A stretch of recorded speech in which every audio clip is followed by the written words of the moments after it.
मोहब्बत में चोट खाए हुए या कहें कि दिल टूटे हुए लोगों का ख्याल कोई नहीं रखता है, या कहें कि जो मजनू होते हैं या फिर मजनू की तरह अपनी ज़िंदगी गुजारते हैं, उससे पूछने वाला कोई नहीं होता है। दरअसल लोकसभा का चुनाव पूरे देश में हो रहा है और सभी पार्टियां जीत के लिए अपनी अपनी जी तोड़ कोशिश कर रही है। लेकिन सवाल है, जिस तरीके से 2014 के आम चुनाव के बाद दिल्ली की सल्तनत हस्तिनापुर की गद्दी पर एनडीए यानी कि भाजपा नेतृत्व के रूप में नई सरकार आई और नेतृत्व कर रहे थे नरेंद्र मोदी, उसके बाद से लगातार देश की बड़ी आबादी, हम बात कर रहे हैं मुसलमानों की, अल्पसंख्यकों की, जिस तरीके से मौजूदा समय में पूरे देश में मोदी मंत्रिमंडल में कोई मंत्री नहीं है, मुसलमान यानी कि जिस तरीके से मुसलमानों को लेकर हिंदुस्तान में आज़ादी के बाद से सियासत होता रहा है और मौजूदा समय में भी जारी है, लेकिन हिस्सेदारी के नाम पर शून्य है। और रही सही कसर यह जो है बिहार में भी अब पूरा होता हुआ नजर आ रहा है। बिहार में मुख्यमंत्री नीतीश कुमार के नेतृत्व में जातीय गणना कराया गया और जातीय गणने के आधार पर बिहार में 18% मुस्लिम आबादी है और हिस्सेदारी के नाम पर अगर बात करें लोकसभा चुनाव 2024 में, तो एनडीए की तरफ से मात्र एक मुस्लिम उम्मीदवार किशनगंज लोकसभा क्षेत्र से उतारा गया है, जिनका नाम है मुजाहिद आलम, जो क्षेत्र में मास्टर मुजाहिद के नाम से जाने जाते हैं। लेकिन सवाल है, मुख्यमंत्री नीतीश कुमार या फिर भाजपा, बिहार भाजपा की बात कर रहे हैं, या फिर चिराग पासवान की पार्टी लोजपा हो, उपेंद्र कुशवाहा की पार्टी हो, जीतनराम मांझी की पार्टी हो, सब लोग लगातार कहते रहते हैं जिनकी जितनी आबादी होगी उतनी हिस्सेदारी होगी।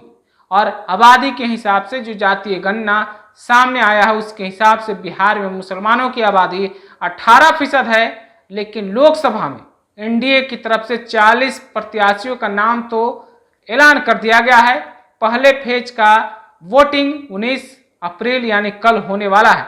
4 लोकसभा सीट इस पर चुनाव होंगे, मतदान होंगे, लेकिन 4 में से मुसलमानों की बात तो दूर, पूरे 40 लोकसभा सीट पर एनडीए की तरफ से सिर्फ किशनगंज से उम्मीदवार दिया गया है। ये किशनगंज वही लोकसभा क्षेत्र है जहां 70% आबादी मुसलमानों की है। बाकी पूरे बिहार में कहीं एनडीए की तरफ से कोई भी मुस्लिम प्रत्याशी नहीं दिया गया है। तो आप समझिए आखिर आबादी के हिसाब से हिस्सेदारी कहाँ मिल रही है। आबादी के हिसाब से हिस्सेदारी की अगर बात होती तो 8 उम्मीदवार कम से कम बिहार में मुस्लिम चेहरे के रूप में होने चाहिए थे, लेकिन नहीं है। इसका मतलब है कि आबादी के हिसाब से हिस्सेदारी की जो बातें हो रही है सिर्फ और सिर्फ एक ढकोसला है, या कहावत कहिए ढाक के 3 पात की तरह है, और मुसलमान को सियासत में सिर्फ और सिर्फ इस्तेमाल करने के लिए ही रखा गया है या इस्तेमाल किया जा रहा है। दूसरी तरफ अगर बात महागठबंधन की करें तो महागठबंधन की तरफ से राजद ने अपने 23 प्रत्याशियों के नाम ऐलान कर दिए हैं और 23 प्रत्याशी में राजद की तरफ से जो MY यानी कि मुस्लिम यादव की पार्टी कही जाती रही है। लालू यादव बिहार में 15 साल तक सत्ता को चलाया और यही कहा जाता था कि लालू यादव ने अपने समुदाय यानी कि यादव और मुसलमानों को साथ लेकर बिहार में एक नई समीकरण को गढ़ा और उसी के बदौलत 15 साल तक सत्ता को चलाया है। लेकिन अब राजद नया राजद है, नई राजद में अब MY के साथ साथ सभी जातियों का यानी A to Z की बात होती है, लेकिन इस A to Z से M को माइनस कर दीजिए। M को माइनस करने का मतलब मुसलमान को हटा दीजिए। 23 प्रत्याशियों में से राजद ने 2 मुसलमानों को उम्मीदवार बनाया है। एक प्रत्याशी मधुबनी से अली अशरफ फातमी है, तो दूसरा नाम है अररिया से शहनवाज आलम, जो सीमांचल के गांधी कहे जाने वाले तस्लीमुद्दीन के छोटे बेटे हैं। तो आप समझिए राजद M और Y की पार्टी है। आप समझ लीजिए M को कितना हिस्सेदारी मिल रहा है, कितनी अहमियत मिल रही है। आखिर क्या सचमुच में यही मुसलमानों की पार्टी है। जिस तरीके से लालू यादव, तेजस्वी यादव खुले मन से कई बार कहते हैं मुसलमानों को कोई कुछ कर नहीं सकता, जब तक राजद है, लालू है, तेजस्वी है।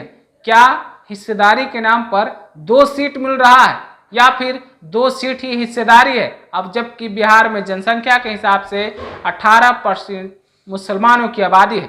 तो दूसरी तरफ बात कीजिए आप तो महागठबंधन में ही शामिल कांग्रेस 9 सीटों पर लोकसभा चुनाव लड़ रही है। हालांकि अभी तक कांग्रेस की तरफ से 3 ही लोकसभा सीट के लिए प्रत्याशी का ऐलान किया गया है, जहां कांग्रेस ने एक मौजूदा सांसद जो कि बिहार में खाता खोलने वाले महागठबंधन की तरफ से अकेले सांसद मोहम्मद जावेद किशनगंज से थे, उनको टिकट दिया गया है। और दूसरा टिकट नाम है तारिक अनवर, जो कटिहार से चुनावी मैदान में लड़ते हुए नजर आएंगे। तो आप समझिए 2 टिकट राजद की तरफ से और 2 टिकट कांग्रेस की तरफ से, यानी कि कुल 4 प्रत्याशियों का टिकट दिया गया है महागठबंधन की तरफ से। वहीं अगर बात आप करें महागठबंधन में शामिल लेफ्ट पार्टियों की, भाकपा माले की बात हो, सीपीआई की बात हो या सीपीएम की बात हो, इनके तरफ से कहीं भी कोई मुस्लिम चेहरा को चुनावी मैदान में नहीं उतारा गया है। तो क्या लेफ्ट पार्टियों को सिर्फ मुसलमानों का वोट चाहिए?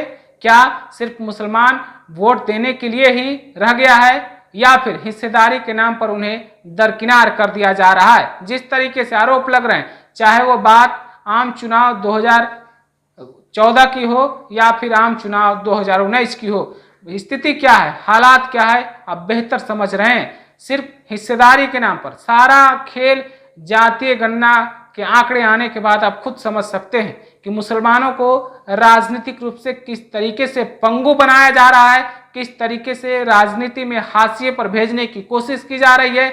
सवाल यही है, जब टिकट आपको नहीं दिया जाएगा तो आप चुन कर सदन नहीं पहुंचेंगे, सांसद नहीं बनेंगे, विधायक नहीं बनेंगे और आपको वोट लेने के लिए सिर्फ लॉलीपॉप दिखाया जाएगा। कुछ कहावत के हिसाब से आप समझिए इस बात को, जब शिकारी कबूतर को फंसाना चाहता है, अपने जाल में कैद करना चाहता है, तो बहुत अच्छा एक गाना होता है, शिकारी आएगा दाना डालेगा, लोभ में फंसना नहीं। और कबूतर के झुंड का एक सरदार कहिए या फिर रहनुमा कहिए, लीडर कहिए, ये पूरे मग्न रूप से गीत गाता हुआ, दाना खाता हुआ खुद ब खुद जाल में फंसता है। और फंसने का वो चेहरा समझिए, कुछ चेहरे आपको बिहार में मिलेंगे जो कहेंगे कि मुसलमानों की ये पार्टी, मुसलमानों की ये पार्टी, लेकिन हिस्सेदारी के नाम पर आपको 0 मिल जाएगा।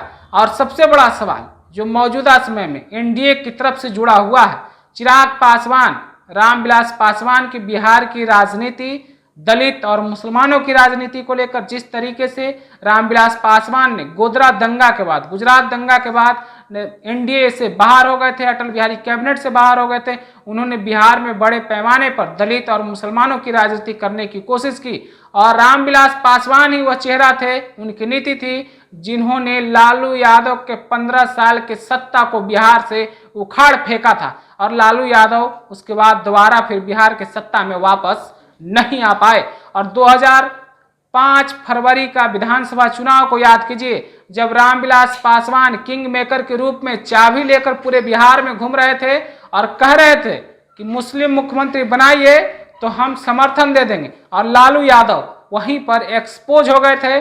लालू यादव की MY समीकरण वहीं पर साफ साफ पता चल गया था कि लालू यादव बात तो करते हैं MY समीकरण की, लेकिन MY की समीकरण A to Z में जो बदली है उसमें M- है, मुसलमान गौन है, खत्म है। और रामविलास पासवान मुस्लिम मुख्यमंत्री के मुद्दे पर अड़िग रहे और आखिरकार लालू यादव की सत्ता चली गई। बिहार में 6 महीना के बाद दूसरी बार विधानसभा की चुनाव हुई और मुख्यमंत्री नीतीश कुमार एनडीए के नेतृत्व के रूप में प्रचंड बहुमत के साथ सरकार में आए। और मौजूदा समय में 2024 में भी बिहार में एनडीए की सरकार है, मुख्यमंत्री नीतीश कुमार नेतृत्व कर रहे हैं। लेकिन रामविलास पासवान की दलित और मुसलमानों की राजनीति को उनके बेटे चिराग पासवान एक तरफ बढ़ा रहे हैं, तो दूसरी तरफ उनके भाई पशुपति कुमार पारस भी है।